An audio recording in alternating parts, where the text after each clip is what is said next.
Ang pinaka nakakakilabot sa parte na to ng kwento niya ay nung inisa-isa niya na yung mga lalaking naging dahilan sa pagkamatay niya na 1 taon na ang nakakalipas.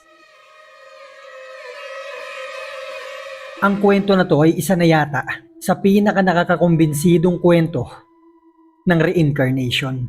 Marami na siguro sa atin ang hindi naniniwala sa mga ganitong uri ng kwento, pero ngayon ay subukan lang natin itong pag-aralan dahil maging yung mga taong nakatira sa Taiwan, mga pulis, mga militar at maging ang gobyerno nila ay hindi maipaliwanag kung paano ito nangyari. Dahil yung babae sa kwento na to ay may impormasyong alam na dapat ay hindi niya nalalaman.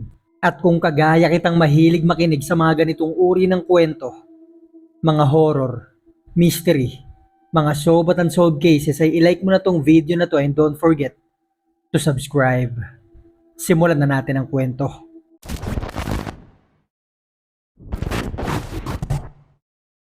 Ang misteryosong kwento na to ay nagsimula noong taong 1959 sa isang maliit na bayan sa Taiwan na tinatawag na Maylayaw Township na matatagpuan sa Yunlin County.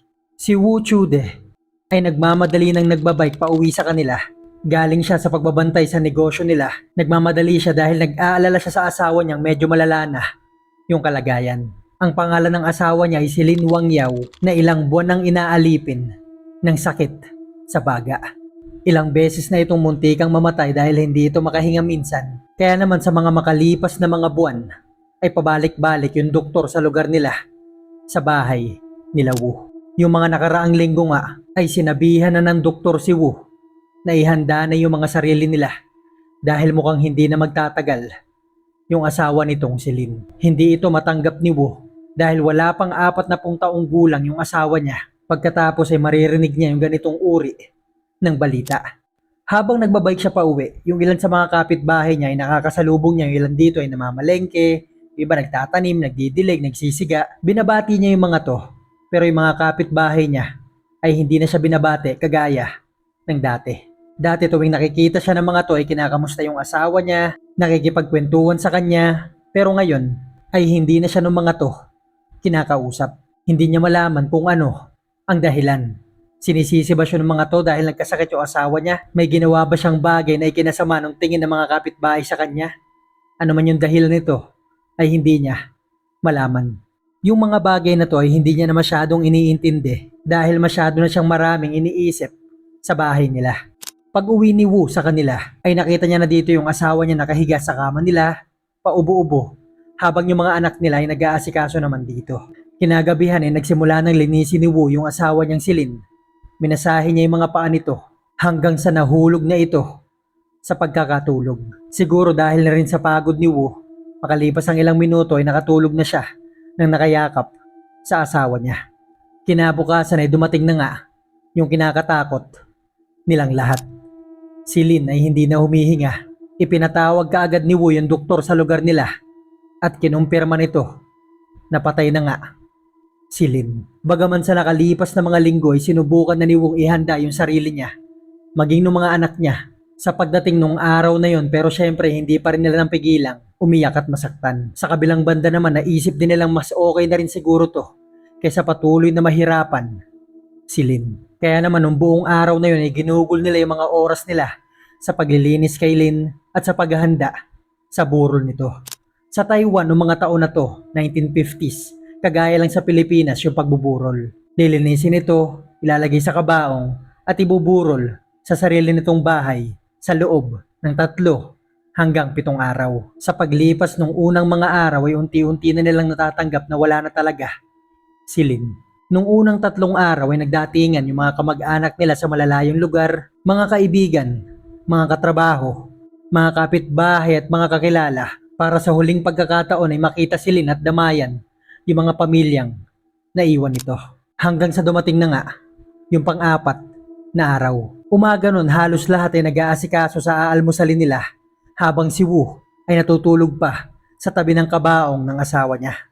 Hanggang sa gulat niya ay nagsimulang umuga yung kabaong. Nung una inisip niya baka may bata lang na sumandal dito o may sumilip dun sa kabaong, at nung dinilat niya yung mga mata niya Nagulat siya dahil lahat ng mga taong nandun sa burol ay nakatingin sa kanya. Gulat na gulat yung mukha ng mga to at hindi sila gumagalaw hanggang sa na-realize ni Wu na hindi pala sa kanya nakatingin yung mga to, kundi sa kabaong ng asawa niyang si Lin. Inilingon ngayon ni Wu ng dahan-dahan yung paningin niya kung saan nakatingin yung mga tao na to at sa gulat niya, yung asawa niya ay nakaupo sa sarili nitong kabaong. Napatigil siya dito ng ilang segundo hanggang sa nakita niya yung asawa niya ay sumisenyas, nangihingi ito ng tubig. Nagmadali siyang kumuha ng tubig at binigay dito at hindi makapaniwala si Wu sa nakikita niya dahil yung asawa niya napatay na ng 3 araw ay umiinom ngayon ng tubig sa harap niya. Naisip ni Wu na hindi pala talaga namatay yung asawa niya. Maaaring na koma lang ito at dahil sa hindi ito gumagalaw dahil sa koma ay napagkamalan ng doktor na patay na to. Tinulungan ngayon ni Wu si Lin na umalis sa kabaong niya. Iniupo niya ito at nagsimula itong kumain. Lahat ng mga taong nakakita sa pangyayari na to ay kinilabutan ng una, pero dahil sa nakita nilang si Lin na kumakain at umiinom ay napalitan ito ng tuwa dahil mukhang nagkamali lang talaga yung doktor nang nagsabi itong wala nang buhay si Lin. Matapos nila makitang lahat na mukhang okay na yung kalagayan ni Lin, ay nagsimula na sila maglinis, magligpit at magsiuwian sa kanilang mga bahay. Habang si Wu ay patuloy na inaalagaan yung asawa niya. Bagaman nakikita ni Wu na buhay nga talaga yung asawa niya, hindi niya mapigilang mapaisip na sa nakalipas na 3 araw na nakaburol ito, sigurado siyang hindi ito gumagalaw at hindi ito humihinga. Pero binaliwala niya na lang yung pag-iisip na kung ano pa. Ang importante ay buhay yung asawa niya. At habang tinititigan ni Wu si Lin, kitang-kita niyang sobrang payat ng asawa niya, namumutla at parang ang hina-hina ng katawan nito. Napaisip siyang kung ano kayang dalhin ko siya sa ospital. Pero naisip niya rin kung gagawin niya to sa haba ng biyahe, baka hindi na ito umabot sa ospital. Kaya naman sinubukan niya na lang to alagaan sa mga sumunod na oras. Natapos yung araw na yon na hindi siya o sila kinakausap ni Lin. Kinabukasan ng umaga nung gumising si Wu, nakita niya yung asawa niya na nakatayo lang sa labas ng bahay nila at nakatitig sa langit. Sinubukan niya itong tanungin at kausapin pero kagaya nung unang araw mula nung bumangon ito ay hindi siya nito kinakausap. Maging yung mga anak nila ay parang hindi nito kilala. Sa paglipas ng mga araw ay nakakita pa sila ng ilang mga bagay na kakaiba kay Lin. Hindi na ito kumakain ng karne, mga gulay lang daw ang kinakain niya. Hindi siya pumapayag na tabihan si Wu sa pagtulog, kaya naman nasa sala si Wu natutulog sa mga nagdaang mga araw. Kapag nagsasalita naman si Lin, yung punto nito o yung accent niya ay kakaiba na rin. Ang unang inisip ni Wu bilang asawa ni Lin ay baka nagkaproblema sa pag-iisip si Lin habang nasa coma siya. Ang isa pang himala sa napansin nila ay napakalakas ng katawan nito. Hindi na ito inuubo, hindi na nahihirapan huminga. Nung pinacheck nila to sa doktor, ang sabi ng doktor ay wala na daw itong sakit sa baga. Hindi nila malaman kung paano ito nangyari. Hanggang sa paglipas ng mahigit sa 1 buwan, nagulat si Wu dahil nagsimula na siyang kausapin ang asawa niyang si Lin. Tinanong siya nito kung nasaan ba daw talaga siya. Sino sila? Bakit siya nandito? Ang ginawa ni Wu ay kinuwento niya yung buhay nilang dalawa simula nung nagkakilala sila. Inisip ni Wu na baka pag kinuwento niya yung mga bagay na to ay makaalala ulit yung asawa niya. Pero sa haba ng kinikwento ni Wu, nakita niya sa itsura ni Lin na parang hindi ito nagre-react, na parang wala itong naaalala na kahit konti. Hanggang sa nagsimula na magsalita si Lin, na siyang nagbunga ng pagtataka at kilabot kay Wu. Ang sabi nito ay hindi daw Lin yung pangalan niya. Ang pangalan niya daw ay Zhu Shuhua na nakatira sa Jinsha Township sa Kinmen County, mainland ng China. Lugar na sa buong buhay na pagsasama nila mag-asawa ay hindi pa nila naririnig. Kaya't nagulat si Wu kung saan galing yung impormasyon na narinig niya. Sinubukan magtanong-tanong ni Wu kung saan ba yung lugar na binanggit nito at dito niya lang nalaman na yung lugar na yon ay nasa kabilang banda ng napakalawak na dagat ng lugar nila. Lugar na nasa mainland nga ng China. Sa paglipas pa ng ilang mga araw, si Lin ay patuloy lang nagkikwento kay Wu tungkol sa kabataan niya. Nagdrawing pa nga si Lin ng sketch kung saan siya lumaki, itsura ng bahay nila, saan matatagpuan yung templo sa lugar nila, yung mga kanta na sikat, at yung daan na dinadaanan niya papunta sa school. Maging mga pangalan ng kaklase niya, mga teknik na ginagamit nila sa pangingisda, at napakarami pang mga bagay. Mga bagay na nagpagulat kay Wu. Dahil yung asawa niyang si Lin ay hindi marunong magsulat at magbasa. Lalo na't kumanta ng kanta sa ibang uri ng accent. Hanggang dumating na yung araw na si Lin o si Zhu ay tinutulungan na siya sa negosyo nila. Sinabihan pa nga siya nito ng mga bagay na dapat niyang ibenta sa tindahan nila na siya namang ginawa ni Wu. At sa gulat ni Wu, yung mga bagay na to ay bumenta nga talaga sa mga tao sa kanila. Ang sabi ni Lin, yan daw yung mga bagay na kailangan ng mga taong nakatira sa lugar. At dahil dito, nagsimulang kumita si Wu ng napakalaking pera na hindi pa nila kinikita sa buong mga taon na nagnenegosyo sila. Ang ginawa ni Wu, nung may nakilala siyang isang pamilya na bumabiyahe papunta sa mainland China para magtinda dito ng mga gamit-gamit, ay binayaran niya to para kumpirmahin yung mga bagay na sinabi ni Zhu o ni Lin sa kanya patungkol sa lugar na tinatawag na Jinsha Town, yung mga street dito, yung mga templo, yung mga kanta, maging yung mga pangalan ng mga magulang ng babaeng nagngangalang na Zhu Shuhua. Hindi pinaalam ni Wu kay Lin yung mga bagay na to, at paglipas ng mahigit sa isang buwan, nung bumalik na sa lugar nila yung pamilyang pumupunta sa mainland ng China para magbenta ng mga bagay, dito ay kinumpirma sa kanya na totoo yung mga bagay na sinabi sa kanya ni Lin. Mga street, mga templo, maging yung kantang palaging kinakanta ni Lin ay kanta daw na laging pinapatugtog sa Jinsha Town. Bukod pa dyan, may pamilya daw talagang nakatira dito na may apelido na Zhu. Kaso nga lang yung mag-asawang Zhu ay namatay nung nagkaroon dito ng artillery battle 1 taon ang nakalilipas. At yung anak ng mag-asawang Zhu hanggang ngayon ay hindi na ulit nakita. At yung mga bagay na to, yung pagbabago ni Lin ng ugali, yung pagbabago nito ng pangalan, yung muling pagkabuhay nito pagkatapos itong mamatay, ay nagsimulang kumalat sa kabuuan ng bansang Taiwan. Nagsimula itong pag-usapan sa bawat bayan, at yung ilan sa mga may posisyon sa militar ay ipinatawag yung mag-asawang Wu.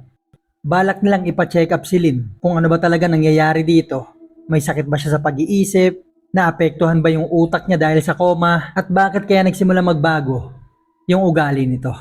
At makalipas ang ilang mga examination at obserbasyon, nakumpirma nila na wala itong sakit sa pag-iisip. Nakumpirma rin nilang wala itong sakit sa baga. Hanggang sa paulit-ulit na pagpapabalik-balik na mag-asawa sa mga ospital, ang ginawa ng mga militar ay dinala sila sa isa sa mga pinakasikat at malaking ospital sa kabuuan ng Taiwan. Nung dumating sila dito ay pinasok sila sa isang kwarto, at habang naghihintay sila dito ay biglang tumakbo si Lin. Nilapitan nito yung isa sa mga doktor, sabay sabing, "Tito?" Nagulat ngayon yung doktor, bakit mo ako tinatawag na tito ni hindi kita kilala, ngayon lang kita nakita. Binanggit ngayon ni Lin na ang pangalan niya daw ay Zhu Shuhua, at nakita ni Wu kung paano nagbago ang ekspresyon ng muka ng doktor na yon.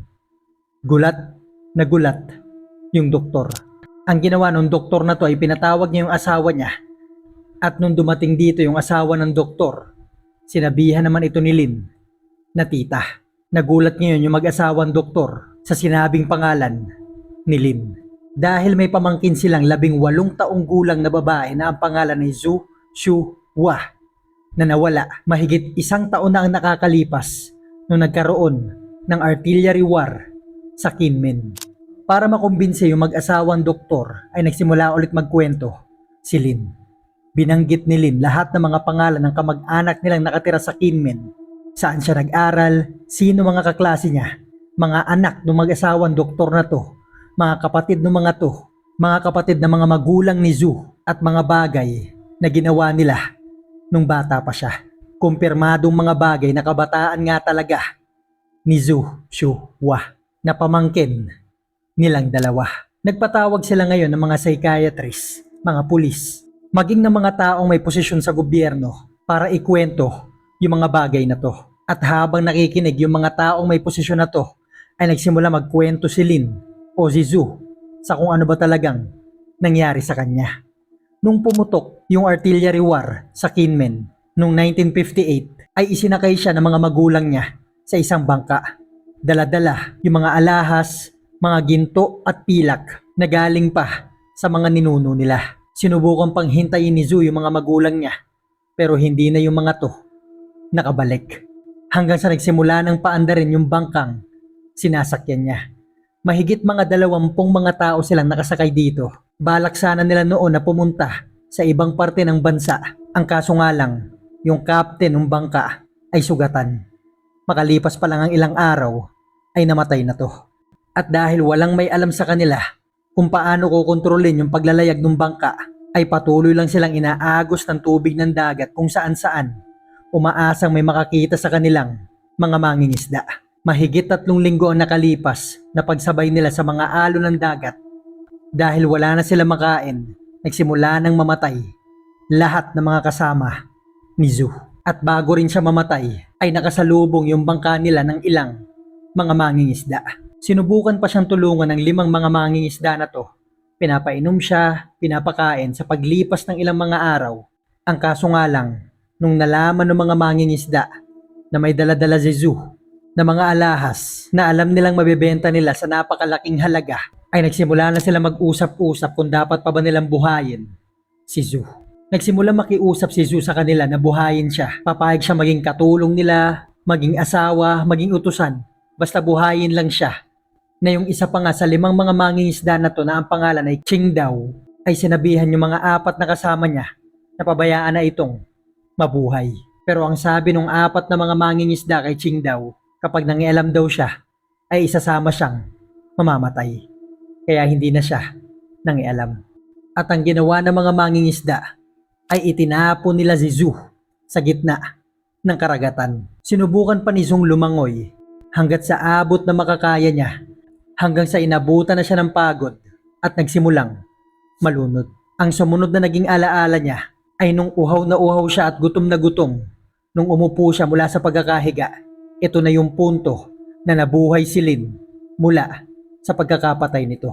At dito na nila pinagdugtong-dugtong yung mga pangyayari. Para mapatunayan yung sinasabi nito ni Lin na siya daw si Zhu, ay kailangan nilang hanapin yung mga mangingisda na pumatay kay Zhu.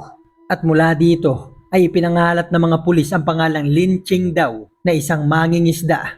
Pag may kakilala kayong ganitong pangalan, ay ipag-alam nyo sa amin. Paglipas ng ilang araw, may isang lalaking pumunta sa isang police station sa Taiwan. At ang sabi niya, ang pangalan niya daw ay Lin Ching daw, kagaya ng hinahanap nila. At dito ay tinanong nila to kung may alaala ba siya patungkol sa isang babaeng sinagip nila sa gitna ng karagatan na may daladalang mga kayamanan, pero para makuha nila yung mga alahas nito ay itinapon nila to sa dagat. Gulat na gulat si Sing daw sa narinig niya, sabay sabing, nabuhay si Zhu? Pero sa gitna ng karagatan siya itinapon ng mga kasama ko. Paano siya nabuhay? At dito ay pinakwento nila kay Ching daw yung mga naaalala niya mula nung nakita nila si Zhu sa dagat. At dito ay nagtugma yung kwento nito sa kwento ni Lin. Ang misyon ngayon ng mga pulis ay hanapin yung 4 na gumawa nito kay Zhu, arestuhin at ikulong. Pero dito nila napag-alaman na may nakakakilabot na nangyari sa 4 na yon. Yung 4 na lalaking kasamahan niya na kumuha ng mga kayamanan ni Zhu, hindi dito nakihati si Ching daw dahil hindi kaya ng konsensya niya. Ilang araw lang matapos ito itapon si Zhu sa dagat, ay nagsimula magkasakit yung mga to kasama yung mga pamilya at kamag-anak nilang 4. Ang lahat ng mga to ay namatay. Ang nabuhay lang ay isang batang may sakit pa sa pag-iisip, na kung iisipin ay nakakakilabot na bagay. Dahil sa kabila ng marami sila magkakapitbahay sa isang bayan, yung 4 na pamilya lang na to ang nagkasakit ng malala. Hindi rin nila napakinabangan yung mga alahas na kinuha nila kay Zhu. May isa pang bagay na dapat nating balikan sa simula ng kwento na to. Sa simula ng kwento na to, kung maaalala natin, ay nagbabike noon si Wu pauwi sa kanila dahil nga may sakit pa noon si Lin. At yung mga kapitbahay niya na binabati niya ay hindi siya binabati at hindi na rin siya kinakausap. Yun pala, noong mga araw na yun ay palagi nilang nakikita si Wu na may angkas-angkas na babae sa bike niya. Nakikita rin ito maging ng mga empleyado nila sa hardware shop nila. Kaya pala hindi na siya kinakausap ng mga kapitbahay niya dahil iniisip ng mga to, porket may sakit yung asawa nitong si Lin, ay naghanap na ito ng ibang babae. Ang nakakakilabot sa parte na to ng kwento, nangako si Wu na wala siyang angkas na babae sa buong panahong nagkasakit si Lin. Bagay na nagpakilabot sa mga kapitbahay nila, maging sa mga taong nakarinig sa kwento na to. Si Lin ay nabuhay gamit ang pangalan ni Zhu Shu Hua, pero patuloy siya nabuhay na kasama si Wu, kasama yung mga anak nila. Nagpatayo siya ng templo, ang sabi niya utos daw sa kanya ito ng Diyos. At dito ay naging spiritual leader siya at spiritual advisor.